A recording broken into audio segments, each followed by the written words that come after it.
You've made it to Chiro Hustle. Sit back and learn from the greatest influencers in the profession on the world's #1 chiropractic podcast. This episode is brought to you by Peach State Payments, ethical processing, more profit, less stress. Chiro HD, more than an EHR, practice management simplified. The Chiro Speaking Company, attract, educate, and convert. Chiro Spring, cloud-based, user-friendly software with all the essential features chiropractors need. OmniWave, redefining comfort and acoustic wave technology. The Chiro Hustle Podcast is sponsored by Chiro Health USA, ChiroScript AI, Chiro Moguls, Pure Chiro Notes, 5-Star Forge, Titronics, Sherman College of Chiropractic, Life Chiropractic College West, and the IFCO. Let's hustle. Hey guys, welcome to episode 737 of the Chiro Hustle Podcast. I'm your producer, Luke Millette, and here's your host, James Chester. So today we had the opportunity of interviewing Dr. Ruth Mannschreck. And if you want to hear the story about how you can work fewer hours and focus on exit strategies, stay tuned for the full episode. Welcome back. This is another episode of the Chiro Hustle Podcast. Today I have Ruth Mannschreck on with me. And as you can see, it says DDS after her name and not DC. So we'll get into that story here shortly. One of our first dentists we've ever had on the Chiro Hustle Podcast. And I think she's got some really good insight on how to run a practice, not only for dentistry, but for chiropractic and for vets. We are going to get into a couple topics.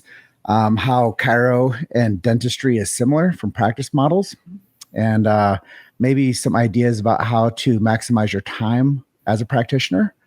And she has exited from 2 practices, and I think it's going to be a really, really cool conversation today. But before we get into all things Dr. Ruth, we're going to talk a little bit about our big why. Why do we do what we do over here at Chiro Hustle? Well, first things first is freedom of speech. I believe that that's so important to the foundation of how we communicate. And we know what it's like to be shadow banned and censored and traffic throttled. We'd never do that to you. We also believe in medical freedom and family health freedom. They're not the same things, but if you need some guidance on that, find a local practitioner in your neighborhood and they'll help set you straight. When we talk a little bit about the philosophy of chiropractic, we do believe in protecting the sacred trust. It's B.J. Palmer's last words. If you don't know who B.J. Palmer is, go to the show notes, check it out. But sacred trust is a mantelpiece for the profession of chiropractic. Go check the show notes, click on the link. I don't care if you've been practicing for 30 years. You're going to learn more about chiropractic than you did previously, I guarantee you. And then a lot goes into sharing the show. Share the show if you know a chiropractic student or a young chiropractor graduate, because they are removing philosophy from the colleges. And I believe that every chiropractor needs to understand what subluxation is, innate intelligence, universal intelligence, and the educated intelligence. We believe that when man or woman, the physical gets adjusted, it connects them to man or woman, the spiritual. It sounds a little woo-woo, but it's not. And then when that relationship is connected, the physical with the spiritual, it connects the educated. And with that, this is episode 737 of the Chiro Hustle Podcast. Dr. Ruth, welcome. Thank you. I'm very excited to be here today. Yeah, there's a lot that I believe that you're going to be able to share today to inspire the chiropractic profession through the lens of another practitioner as a dentist. So, origin story. I know that was a great opener for us when we first connected. So how about we share your origin story and how you got into becoming a dentist 37 years ago? Actually, I was aimed at being a physical therapist. I enjoy working with my hands. I love being active. Physical therapy is such a wonderful modality. But I was there volunteering. In PT school, you have to volunteer in different clinics. And I was volunteering, and a dentist came in, and he had a little setup in the basement, and he would work on as many kids in the neighborhood for free on Saturdays. So I came in to help him one day, and this is a long time ago, big fuzzy afro, big beard, huge hands, and nicest guy in the world, but the kids were terrified. He was just a big guy, and he's trying to get his big hands in their little mouth. And I watched him, and I thought, I think I could do what he's doing, and it would be easier on some of the children to have a woman doing it instead of him. So that sparked my curiosity, and that's how I ended up in dental school. And I probably had been in practice for 3 or 4 years. We had 2 little boys. I had a full-time practice 5 days a week. 2 little boys. Our daughter was born, and she had a very traumatic birth. She was in intensive care for almost 6 weeks. And when she came home, she had to see 8 different doctors every week. So my practice was big. It's not like I could set it down and walk away. So I sat down with my team and I said, we have to consolidate what we do from 5 days. We can have 2.5 days of my life to do dentistry, and the other 2.5 I have to care for my child. And we did it. We changed everything. We changed our business model. We changed the kind of people we hired. We really got strict about what Dr. Ruth was allowed to do.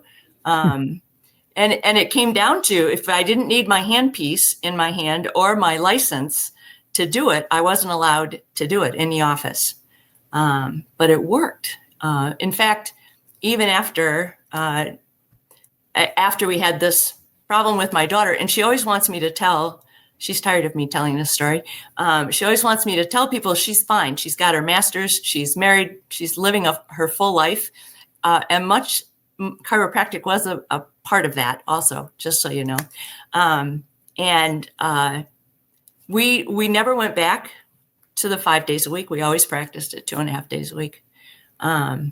So the office next door, the doc that was in the suite next to mine in our building, stopped me in a hall one day and he said, Ruth, what are you doing? He said, you're never here, but your office is still going. Your patients are coming and going. What is going on in there? And so he actually became my first coaching client when we talked about all the changes we had made in our practice and how it worked for us. And that's when I got the idea that other practitioners should learn some of these concepts, because sure, not everybody wants to cut their practice in half, but it sure would be nice to go down to 4 days a week, or bring on another doc and make your life look better so that you had more balance. You got to see your family. You got to spend more time on individual clients or patients. So that's how we got started with coaching. Well, I think there's a lot of parallel there when I think about it. I think, to just joke a little bit, I think for every chiropractor out there, there's 4 coaches. So. Oh, really? Yes, I can see that. Yep. Mm-hmm. And I think it's just one of those things that people learn business because they're not teaching it in school. That's right. They're not learning how to become MBAs. They're learning how to become clinicians and how to adjust. Right. And hopefully they're learning how to adjust, because I hear as the students are finishing up school nowadays, they're not getting philosophy and not becoming great adjusters.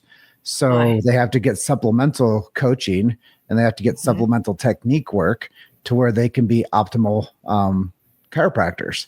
And I mean, I'd hate to think that a dentist would come out of college and not know how to actually do the fundamentals and the basics and to know what they're actually doing. So I think coaching is something very relevant, because really the students only get proctored to pass tests and to finish college and to pass the board exams, not to become excellent business people with great foundations of adjusting skills. Exactly. And that's very true. And my problem with the plethora of coaches is that so many of them have never run a business. They've never owned a practice, or they've never sold a practice or purchased one. And I feel if you're going to mess with somebody's business model, you darn well better know what you're doing. And having done it before, not just sat in a classroom and learned the theory. So I have a problem with the number of coaches out there who don't have actually the kind of experience that you really need. If you're going to start messing with your business model, it better be good, Well, before I got into working in the chiropractic space, a lot of people don't know this. I'll just share like a little personal like side story. I was a bartender. I worked in a piano bar, and that's where you learned your people skills. Well, I could go down a little bit different pathway on that too, but I learned people skills from not being able to read until I was 12. And you want to learn how to get some people skills? Be the kid in class that doesn't know how to read. You'll learn some different skill sets. But that aside, when I was working in the bars, if we saw somebody come in with like a bartending certificate, that person went to the bottom of the application file. Because I always felt like the person that learned on the job was much better at that position, and their skills were better, and they were hungry, and they were just a different breed. And I feel the same way about the students that go out and go to adjusting seminars, and they go to the big weekend events where all the influencers are speaking from the stage. And it's just a different group of people that go out there and get what they need and supplement themselves. So I go back to your dentistry chat that we were just having, crossing over into chiropractic. What advice might you give to a chiropractic student that's fresh out of school? I would say, and this comes from my own experience, in dentistry, we are taught to be perfectionists. We are taught to evaluate, analyze, and make it right, to fix everything. And it has to be perfect. And every time, even when it's perfect, it's not going to last. It just isn't. There isn't anything that's going to last forever. And because that was beaten into my brain, I avoided failure. So I would say to new students or new grads, to don't be afraid to fail. In fact, fail actively, like fail faster, which is somebody else's line. But you learn so much by getting out and trying on your own and figuring things out. I don't want you to go to the point of wasting money, but boy, you learn so much if you just embrace failure and really look at what went wrong. What can I learn from this? What can my team learn from this? There's just a lot to be dug out of. It's like peeling an onion and figuring out what could have happened better, so that you don't do that again. It's just a lot. I would have failed more, I think, and not been afraid. Yeah, you got to try. Yes. And I think that's one of the big things when it comes to a practice. That's why they don't call it a perfect. And after over my 30 odd years of being a doc, I would say that when I got out of school, I thought I had it nailed, man. I was at the top of my class. I was good at this stuff. And now I look back and I think there is so much we do not understand about the human body. We can package it up and put a good face on it, but we don't get it. We don't know. We do our best guess. But not everything that walks in my door is what I learned in school or what I even practiced on people in school. It's a continual, and I think you guys see the same thing. People come in and it's a little bit different. Everybody's wired a little bit differently. If I could only mark where they were, where the nerves were. But it's a continuous learning. And I think when I get to this stage of my career, there's so much we don't know. And I'm happy to admit that we don't know. I think we're doing fabulous as an industry with what we do know and understand, but there's so much that we don't know. The medical community does not know. You tell me, how is chiropractic? Are you learning? Are you feeling like, oh, I just discovered something different that I didn't know before? Well, as a non-chiropractor and somebody that's been in the profession for 16 years, I'll just share a bit of philosophy that I love. And it's similar to what you just said. You find it, you analyze it, you correct it. And I think that's probably the tried and true method that I love about philosophy is a guy named Clarence Gonstead. It's called Gonstead Technique. And the guys and gals that practice it, they jokingly call themselves gondroids because it's almost like they're robotic because they follow the same analysis every time. So they x-ray, they adjust, and his philosophy is find it, fix it, and leave it alone. And I think that could, easily cross over into the dental world. You find it, You fix it, you leave it alone. And then you Mhm. talk about how to do maintenance. You probably talk a lot about like dental hygiene. Well, Oh, in yeah. chiropractic, we talk about spinal hygiene. Mhm. And I think it's really important that people know how to keep their spine healthy. I always joke early on, I've done a lot of sales events Mhm. and I've gone out and I said, if you had to wear your spine on your face, you take better care of it. Yes, exactly. If it meant something, I often think that when I get to heaven, I just want to talk to God and say, why didn't you let other things bother us more, like high blood pressure? Why doesn't that hurt? People don't take it seriously. Gum disease, nobody takes it seriously until something starts to move that shouldn't, and it doesn't hurt. It's like, why can't that bother people so that they take care of it or do something? You're right. If the problem was right in front of your face all the time, you'd work on it more.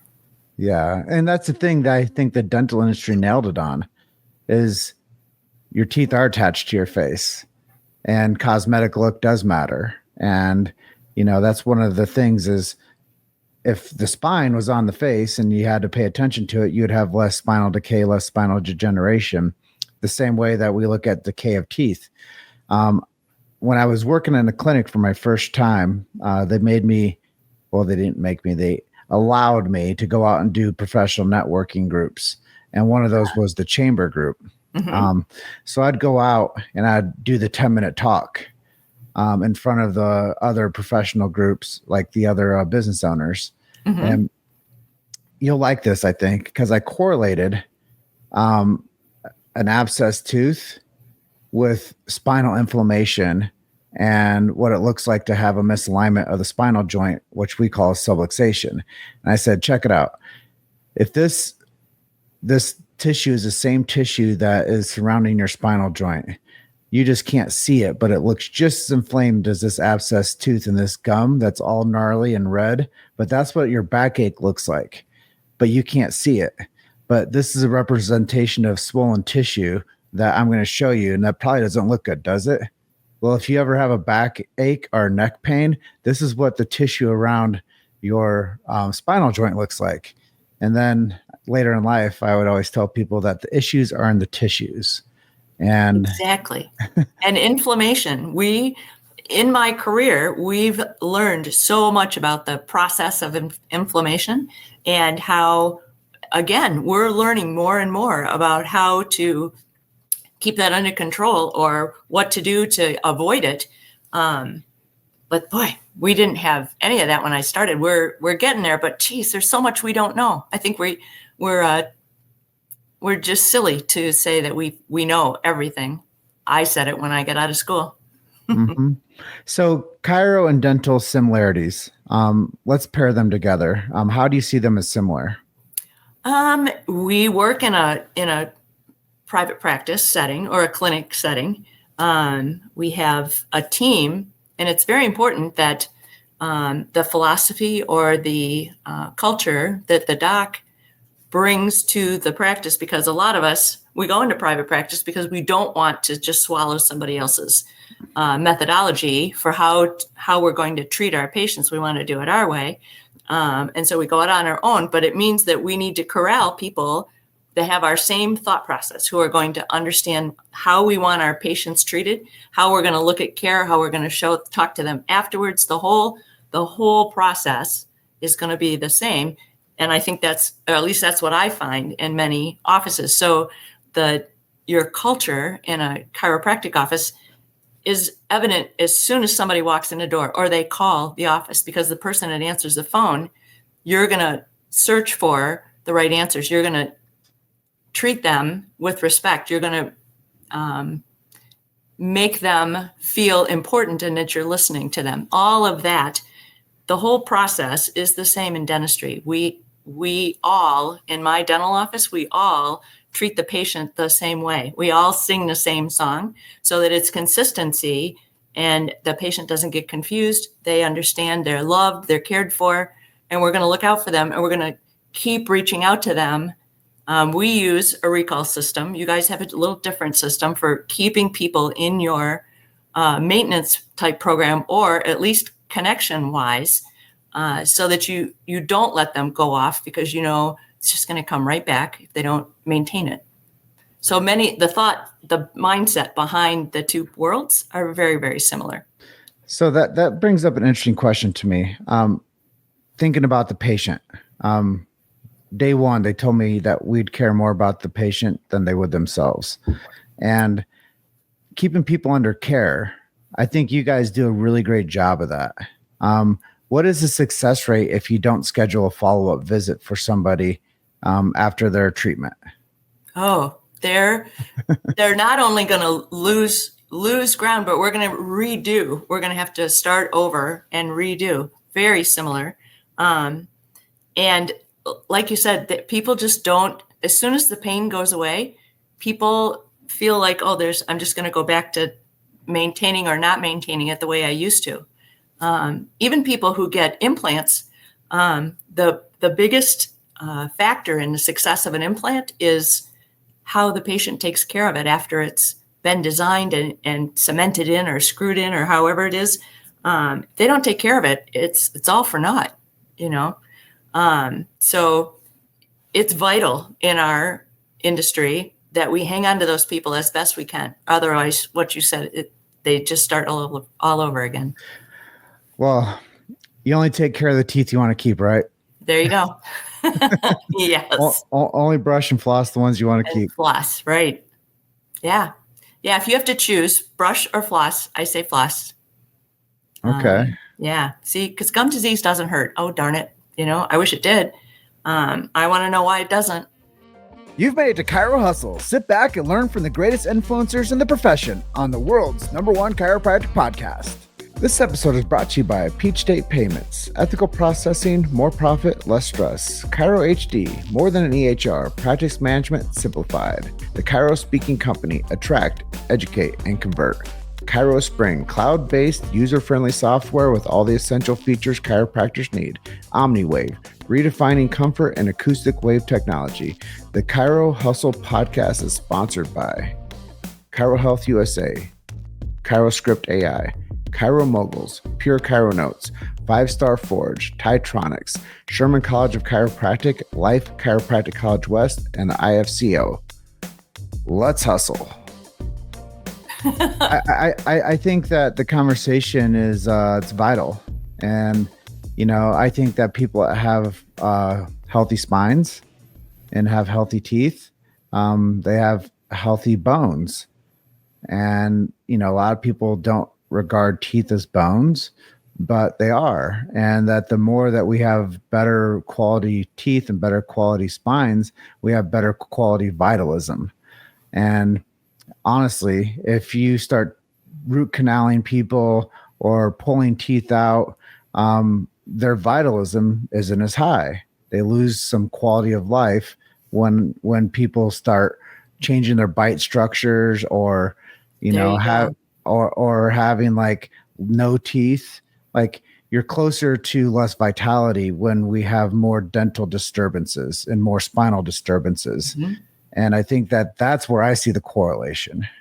Another point is that you see it in chiropractic when the human body adapts to something that's wrong.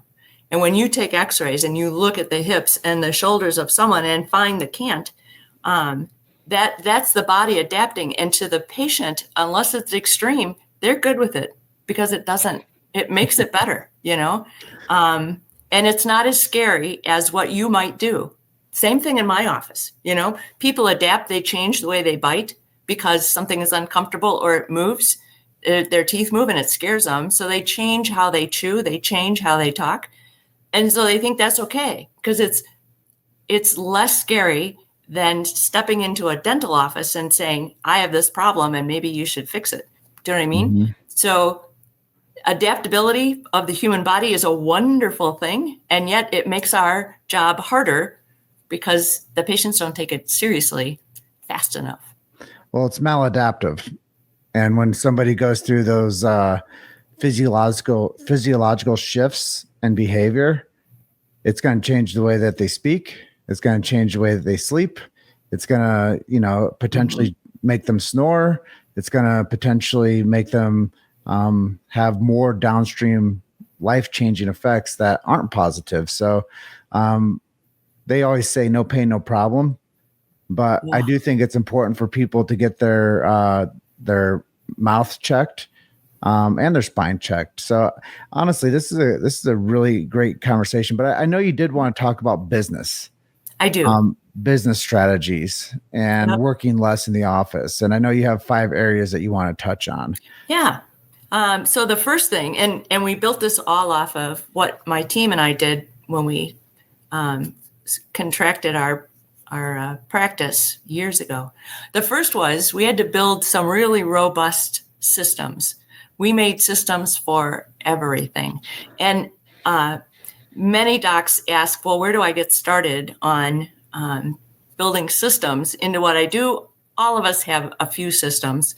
But I like offices to start with what I call the client journey or the patient journey. So from the very first phone call until it gets scheduled in your office, until there's delivery of services, and then they end up in whatever recall or maintenance kind of program, that entire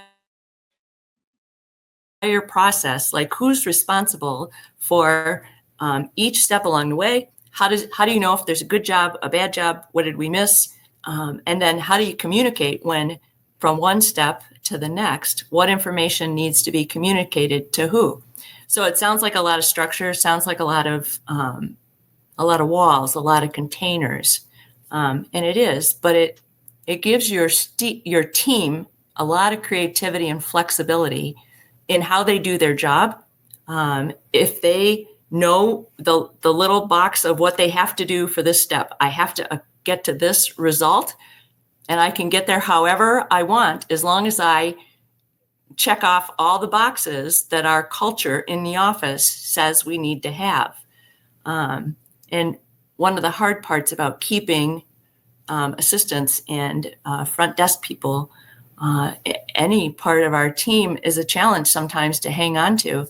And it's because we are too much, you have to do this and you have to do this and you have to do this. It's that old style leadership, which I have to admit, that's the leadership I learned. Like, I'm the owner, I'm the boss, I know how to do everything. And so I just want you to do what I say, instead of saying, I want you to get to this result and I want you to get there the best way you know how. All my kids are millennials, and they don't want anything to do with the old top-down, do what I say kind of leadership. And I love it. I think it's fabulous. Makes us think more as leaders. We have to think differently about how we interact with our team members. But no longer are they just interested in, tell me what to do and I'll get it done. So business is structure. And, right. So systems. Yep. And you have a program called Lifestyle by Design. Business Lifestyle by Design. Okay. So that you can, there's a lot of talk in the world about a balance, work-life balance. I don't know that I go for the work-life balance part, because balance means that you're static. And nothing about my practice or anyone's practice that I've been in is static. Your practice is either growing or it's really draining. So what it's more like a harmony between what you're doing and what in your business and your private life. And the goal of this whole thing is for the doc to design the kind of arrangement that they want, so they can work as many hours as they want, or they can work as few hours as they want. That's the joy it's one of the joys of having your own practice, is you get to do that. So why would a doc want to work less hours? Oh boy, in a dental field, it's very emotionally draining. I know very few docs who work 5 days a week seeing patients. We have other things we have to do, case design, lab work, things like that. But emotionally, to know that because remember, the patient leans back, their face is 8 inches away from mine while I'm working. And if they hate every moment of being near me, it's really hard to be in a whole day of someone being unhappy to be that close to me. It's not like they're on the other side of the room and they just kind of radiate at me. It's taxing on the doc. It's very taxing on the team members, because it's just very hard. It's emotionally draining. That's why, it's one of the reasons why dentists have such high suicide rates. It's just but many people don't want to be there. They're terrified. We have so many very afraid patients that just getting their teeth cleaned. That's one of the things that I was talking about on my earlier podcast today, Get Better Faster, with Dr. Jason Bradley. And I said we closed out the segment and we were just kind of chatting and going over what went well, what didn't go well, what we could improve. And I said, check it out. Before I do and I've done 1,400 interviews. Yeah. And I said, I'm going to do something different. Everybody that interviewed from now on, I'm going to say, we're going to laugh some today. And I did that with you, didn't I? I was like, no matter what happens today, we're going to have some laughs. And we've already laughed. And I think that that's the best interviews I've listened to. When I'm the consumer, I go in and say, I like that these people are genuine and they're saying something and they're enjoying it. And I think, as a professional and as a clinician, it might be interesting to see if that might change the perception of the patient and say, hey, we're going to handle things really professional today, but we might laugh a little bit too.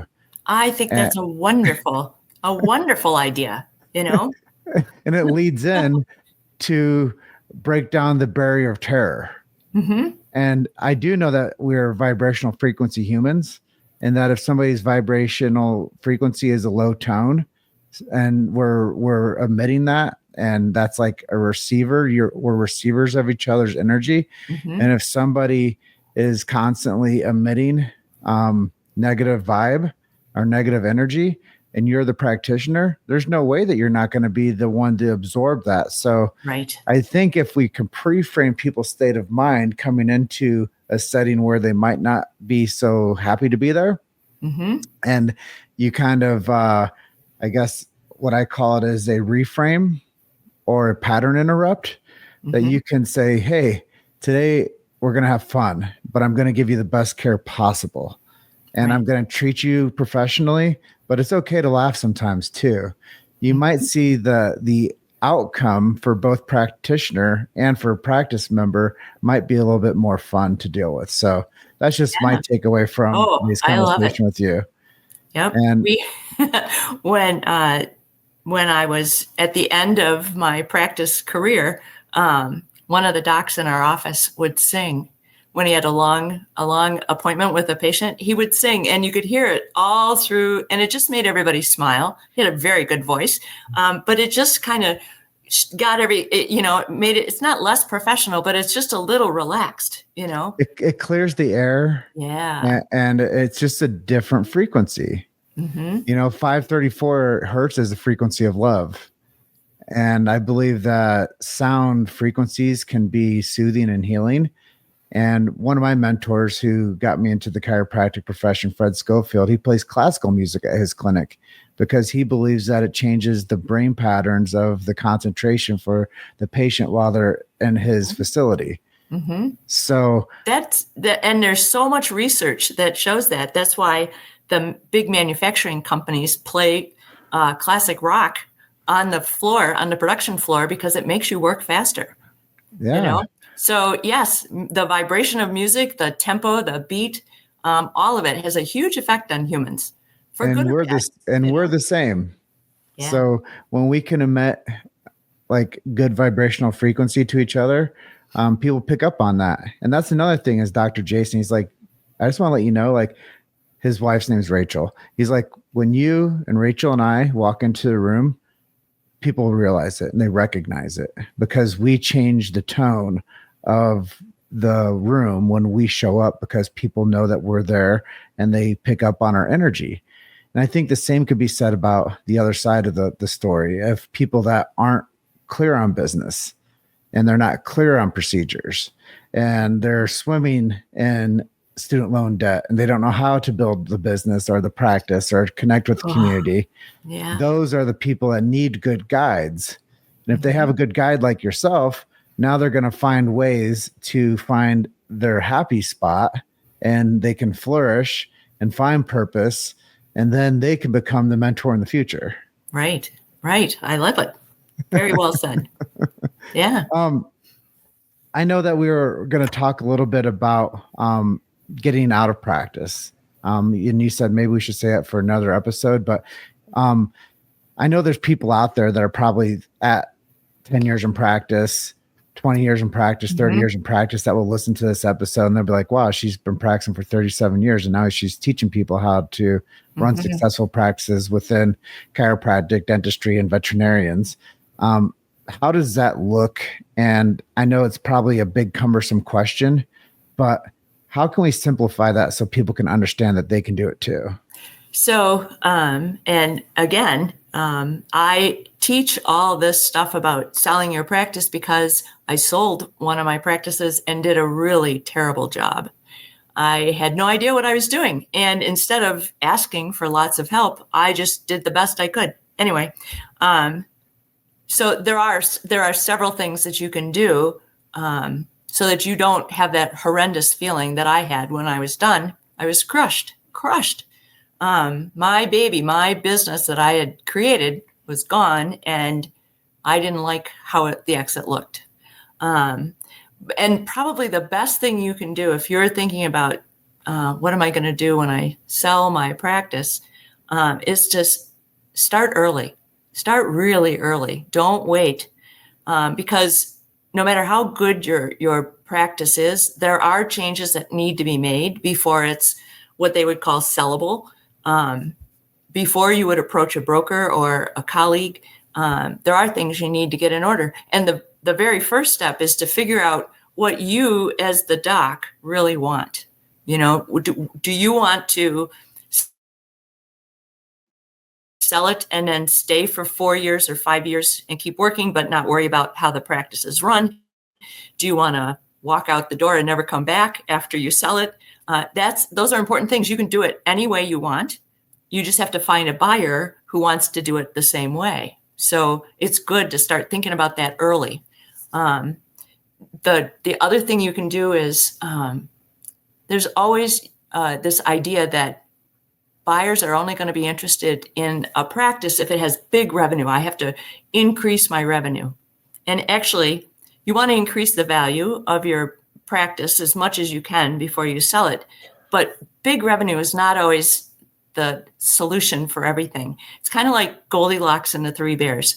You want to find a buyer who wants your size practice with your size team and your community, your everything. So it's not like there's one buyer type and they're only interested in big practices that are really killing it and have large revenue.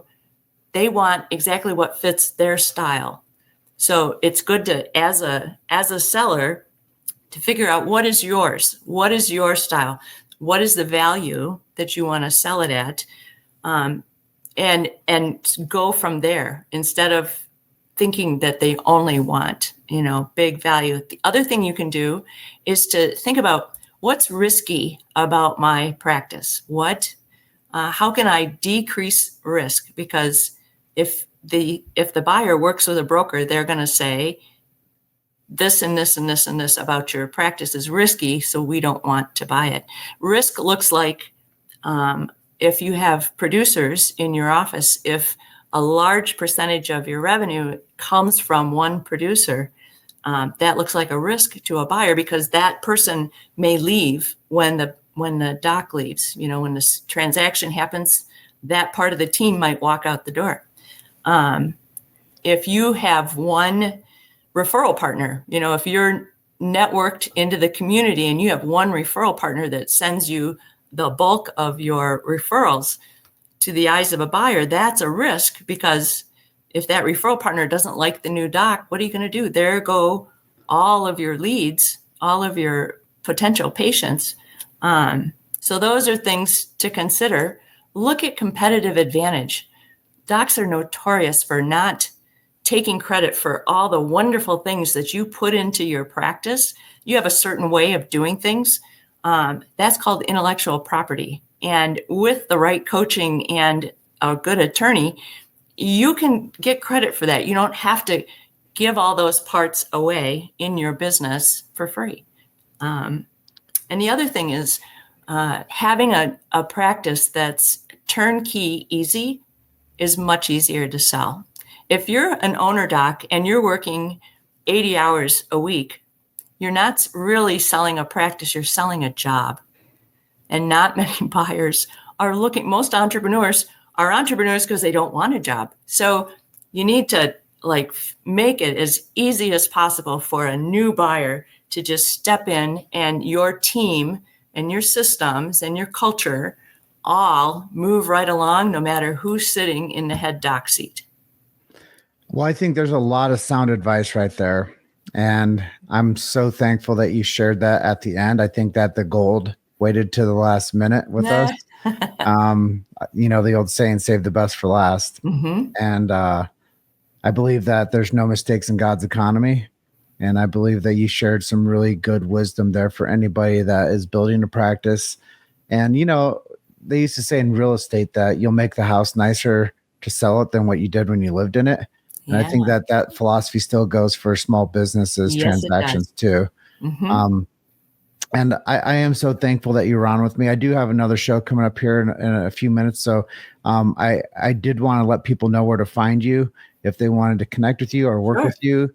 I believe it's shorelinestrategies.com. Right.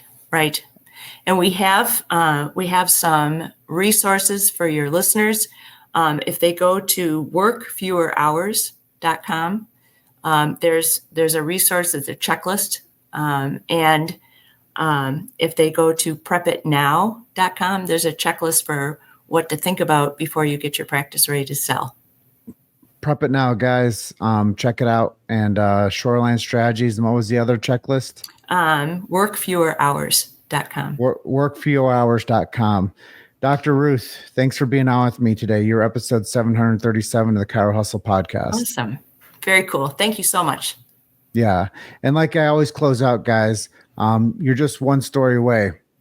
Keep hustling. I'll see you guys on the next episode. Bye for now. Thanks for listening to Chiro Hustle. Don't forget to subscribe and check back next week to continue hustling.